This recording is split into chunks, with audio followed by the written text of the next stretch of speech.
Hello, everybody. Happy New Year, and welcome to the first podcast of 2025 of the Professor Joy podcast. It's great to have you here. We're on live today. My name is Gary Metzger. I am a professor of journalism at Long Beach State. I am joined, as always, by my cohort, Stephanie. Hello. Our social media superstar, and of course the man who we wouldn't be here without him because he is the creator of Joy Score, Professor Joy. Thank you so much, sir. Happy New Year. Happy New Year to you. Is your New Year off to a good start? Absolutely. Okay. Well, that I sounds have good. decided for this year to be the best of any other year I've ever had. Okay. I like that. We are deep, and I mean deep, into our book about health score for happiness. In fact, we are in the 8th chapter of the book. We hope you'll pick it up. We're on Amazon, right, Steffi? Yeah. Is there any place else they can pick up the book? Well, the health score, by the way, is not published yet. Joy Score is, Joy Score is. but health score is in the final stages of refinement as we do these podcasts. Yes. And after that, it will be published. But Joy Score is available, Yes. and you should pick it up. Yes. It has a wealth of information in there. As I said previously, we have more gifts than Santa Claus ever could have. Wow. Yeah. So, Professor Joy and Steffi, would you happen to know, according to Merriam-Webster, the dictionary, the word of the year for 2024? Wow, I didn't know there is a The word. word of the year was polarization. Really? Yes. Oh my God. My prediction for 2025 is that the word of the year is going to be microbiome. Really? That's my prediction. Oh, not joy? That microbiome, because our chapter is called Microbiome Revolution. Oh. And I really, truly believe that after doing a lot of research this week and reading through the chapters that we've had in this part of the trilogy and everything, the microbiome is so important to your health and your joyfulness and your happiness that this may be one of the best podcasts that we have talking about the microbiome. I was with a nutritionist last night, Professor Joy, and I said to her that today we were going to be talking about microbiome, and her eyes went wide, and Really? she started reeling off information after information about the microbiome. Did you know, Professor Joy and Steffi, that your gut is considered to be your second brain? Absolutely. In fact,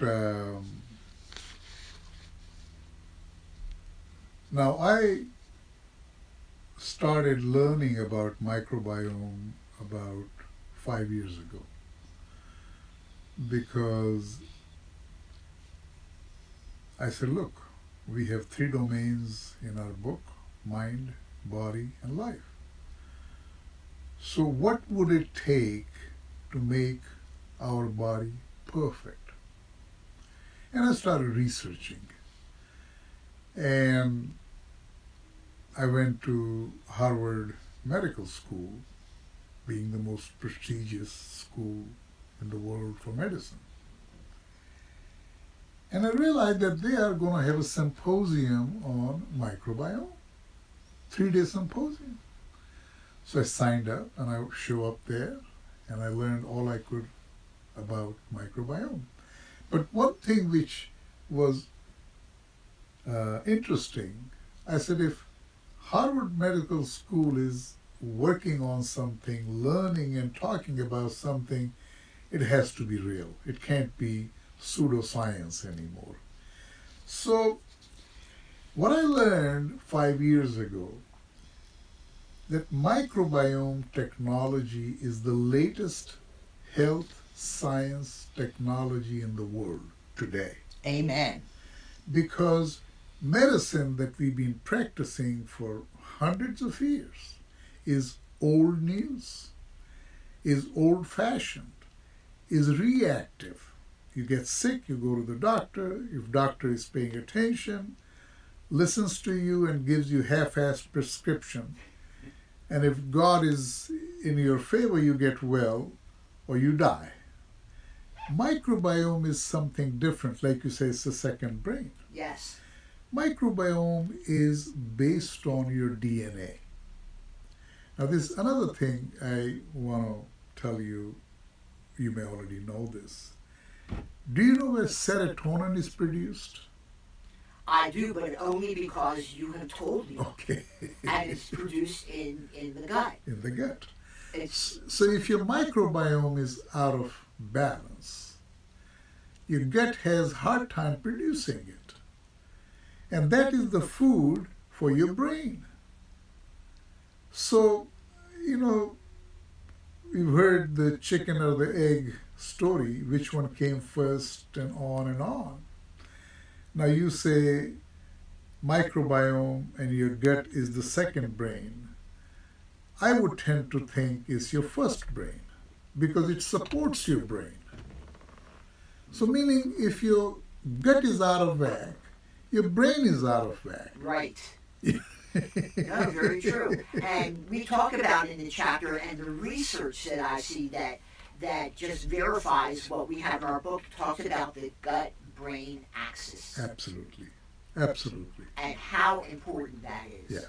Because what's good in the gut will be good for the brain. So the way to differentiate, and I learned about it, and that is that microbiome technology is based on data science, and it is predictive. It tells you what you can anticipate in your life, the issues, the problems, on and on and on, based on your bacteria and microbiome culture in your gut. The science, medicine that we practice today is reactive. It's after the fact. You get sick, then you go to the doctor, and then God knows. Right. Microbiome predicts it, what you can anticipate, and it's unbelievable. But Professor Joy, isn't it interesting, and we talk about this in the chapter, about how diet is so important to your gut. But the things we talk about with our diet are things that have been around for thousands of years, Ever, right? ever. Yogurt, kefir, sauerkraut, kimchi, kombucha. Right. They have all been around for years and years and years. Those are our cultured foods, and they enhance the microbiome in your gut. In fact, you need that. Yes. But the fact that they've been around for years and For years years. and years. And so there is something I was thinking about it when you mentioned all those things, And I know I grew up in India. Did you know that I grew up in India? I did know that, yes. So, so India practices Hinduism, which is a way of life and is about 5,000 years old. Not new. No. So my question is, how did people know what to eat and do 5,000 years ago? So now, India has many scriptures, and one of them is Gita. I don't know if you've heard of it. Okay. The Gita is a educational scripture which God is telling his disciples how to live your life. And one of the things which I found the most interesting, and I adopted it when I was a teen, late teens, it said, you focus on your deeds, what you're supposed to do. The outcome and the fruit is up to me, which is God. So I said, listen, what a good thing to do. If I can just focus on what I'm supposed to do and let God decide what the fruit is going to be. Because that's the part I don't want to worry about, nor I can do anything about. Now, believe it or not, I look back, and this is like Monday morning quarterbacks, okay? Okay. My life has been about focusing on achievement, the work I'm supposed to do, and not worry about the money and the outcome and the rewards. And you know, the money followed me. I didn't chase money. Money chased me. And I became so wealthy and so well off, not because I was focusing on money, because I didn't care about money. So this is maybe a lesson people can learn from. If you run after money, you're not going to get it. But if you focus on what you're supposed to do, money would chase you. How about that? I love that. What a great idea to start 2025. Oh my God, it's a beautiful idea. It is a beautiful idea. So, to summarize the chapter, Steffi and Professor Joy, we offer up 10 ideas on ways to support your microbiome. Uh-huh. Eat a diverse range of foods. Incorporate fermented foods, which have been around for thousands of years. Add prebiotic-rich foods. Limit intake of artificial sweeteners, of course. Oh my gosh. Eat more fiber. Reduce stress. Exercise regularly, which we do, thank goodness. Stay hydrated. Avoid overuse of antibiotics because that's very bad depletes, for your gut. depletes the Yes. microbiome. Oh my gosh. And get enough sleep. Get enough sleep, which I have to admit. By the way, you've talked about all those things already in our podcast. Yes, I have. So this is nothing new. No. No, it's not. But I think it's always worth repeating, Yeah. especially for people who just Yeah. join us for the first time. Absolutely. And no, I think it's You know, bring that up. While we are on this topic and subject, you've heard of Deepak Chopra. I have. So he was practicing medicine in Boston. And he used to tell his patients these kinds of things that you just mentioned, that if you do this and this and this and this, I don't have to prescribe you the medications I'm prescribing. And so patients are like, what, doc? He said, like, if you stop smoking and start eating better and start exercising and sleep well. He said, doc, come on. My mother-in-law tells me the same thing, and she doesn't charge me $100.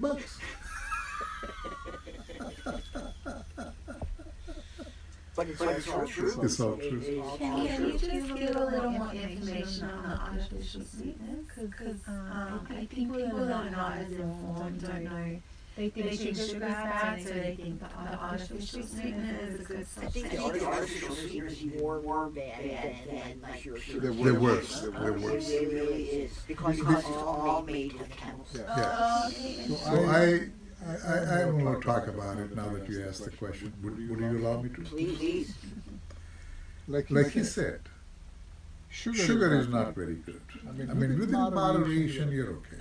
Okay. But overly, no, not good. Artificial sweeteners are worse because they are all formulated chemicals. Yeah. They kind of in a way fooling your taste buds. Yeah. Okay. Now, in my research, it shows that you're better off just reducing your dependency on sugar, which is good. Now, people who, it's like you've heard of smoking, like people smoke, and then they vape, and then they have nicotine patches, right? So if you're replacing smoking with nicotine patches and this and that, I mean, come on. Yeah. So if you can, just get rid of smoking. Okay? Get rid of sugar, dependency on sugar, train your taste buds. By the way, it's all is kind of a learned behavior. Now, I don't know if that's true, but I think, because I didn't grow up in US, I think in this country we consume the highest level of sugar than any other place in the world. The highest. Everything we eat has sugar in it. I know, I was surprised that the bread here is so sweet. Everything. But anyway, that's what I wanted to say. I'm just going to see. Oh, guess what? According to AI, Uh-huh. Professor Joy, and I just called this up, United States is the biggest consumer of sugar on the globe. According to sources, the country's per capita sugar consumption is 126.4 grams daily. 126 grams daily. So, three things, and I did little, because part of my research and doctrine, in a way, three things we use the most in the world, in this country. Did you know what percentage of the population is US of the world? 15. 5. 5. So, I don't know the percentage of sugar, but I know percentage of psychotic drugs made in the world. We consume 90% of those. And we are only 5% of the world population.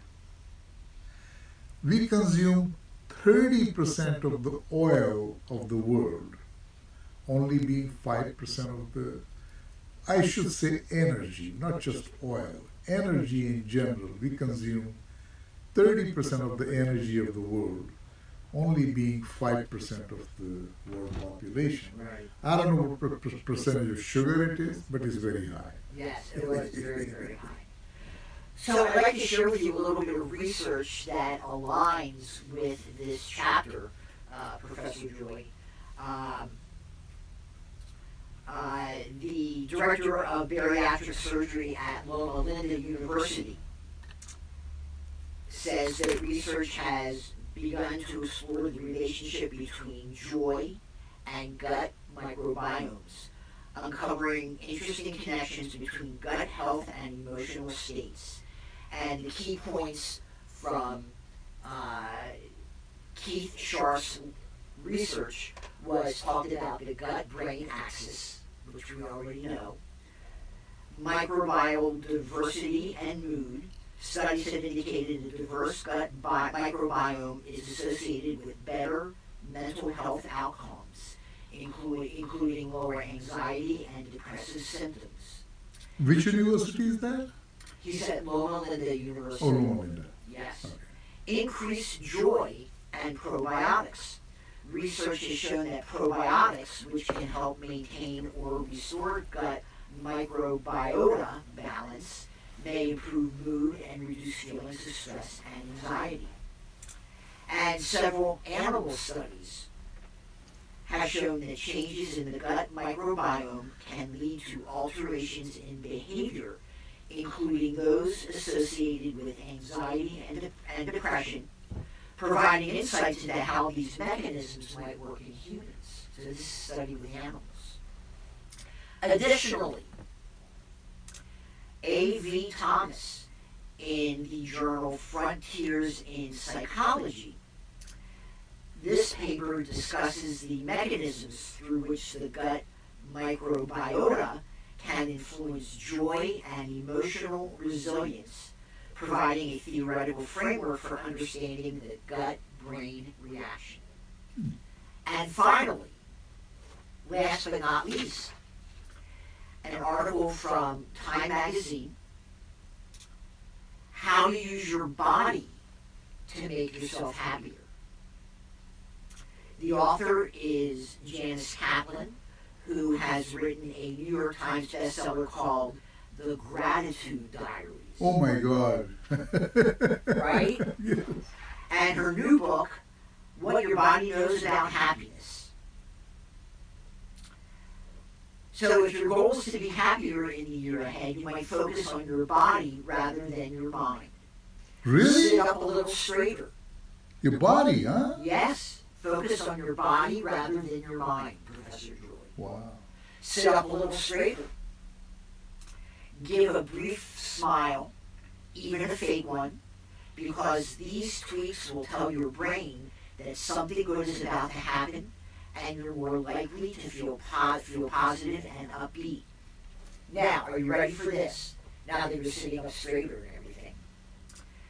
Cognitive scientist John Bard at Yale in 2009 found that people who hold a warm cup of coffee before an interview were more likely to find an individual warm and kind. Wow. You often hold a warm cup of coffee. Yeah. A 2010 study by psychologist Joshua Ackerman showed that people make different decisions when they are seated in a hard chair versus a soft one. Wow. Soft seat, soft heart, you might say. But when asked to negotiate to buy a new car, those in the hard chairs offered dramatically less than the others after one offer was rejected. Hard chairs made people harder negotiators. Oh my God, that's so interesting. Very often our bodies send signals about how we feel, and how our conscious brains are simply responding rather than controlling. This is something that we talked about months ago. Feeling happier may start with going outside. Right. Research shows Right. that being around water, including lakes, streams, and ponds, improves well-being more dramatically than almost anything else. And we talked about this months ago. Yeah. And I know personally a person who almost every single morning walks by the ocean on a bike path looking for, of all things, mermaids. Yeah. Yeah. And this person is always happy. Yeah. Amazing. Matthew White, an environmental psychologist, has found that being near water versus being on a city street is about the same difference in happiness as doing household chores versus going out and socializing with friends. Wow. And if you can't get outside, Stephanie, consider bringing nature to you and buying flowers for yourself. Yeah? You know, it's so interesting because right now, especially, the weather is kind of cold, you know. So, but I still put on my jacket, you know, my hoodie and gloves and go for a walk. And it's cold, and I'm right by the water, you know. Yeah. But, and people have asked me, why don't you just use the treadmill upstairs? I say, are you kidding me? That walk outside on the bike path along the ocean breeze and waves is unbelievable. It is. How about this, Professor Joy? Another way to help your body make you happier is drive a new direction to the grocery store. Try a A new different fruit. route. Yeah, a different route. Try a new fruit at the farmer's market. These sorts of things will inspire your brain to wake up, which brings its own kind of pleasure. One 2013 study, researchers tracked volunteers' movements over several months and looked at their positive or negative emotional states. And they found that having variety in a daily routine and visiting places they had never been simply made people feel happier. You know, this is a very important topic you talk about today. There's a gentleman, his name is Dr. Clementhal in Cedars-Sinai. At least 5 years ago, when I was researching this, I realized that he was the world's foremost researcher in microbiome technology. And he talks about similar kind of things that this other doctor you talked about researched about 10 different things you should do. Now, my recollection is that Dr. Clementhal said that being joyful has a positive impact on your microbiome culture. So you were talking about have a smile on your face, and I said, it's so interesting because in 80s I was telling my students you have to be smiling in my class. And the student paper in the university made fun of me. He said, this professor kicks you out if you're not smiling in this. And that was true. So interesting. It is. There was one more thing. Let me get this person's name. Marilee Opezzo at Stanford did this experiment. She had some people sit down for a test and others come up with ideas as they walked on the treadmill. The group on the treadmill did almost twice as well as the others who just sat down. So walking was better. Yes. Movement opened up the free flow of ideas. Really? Opezzo titled her paper, Give Your Ideas Some Legs. Ah. A version of Henry David Thoreau's comment that the moment my legs begin to move, my thoughts begin to flow. Now I kind of understand why I go for a walk in the morning. It's the two things happening at that time. Okay, number one is 5 a.m. and it's serene, it's beautiful, it's quiet, and it just feels good. And that is the time I get my best ideas. It's true. Yeah, It's true, yeah. Walking, taking a shower. yeah, It's where you get your best ideas. yeah. So everybody, we hope this will inspire you and motivate you to get out, get outside, eat fermented foods, help your gut to help your brain. Keep a smile on your face. Keep a smile on your face. Sit up a little taller. Yeah. And have a, Did you notice that Steffi always has a smile on her face? yes, I did notice that. Steffi always has a smile on her face. Always. So we hope we inspired you today. Come back and join us next week for another fun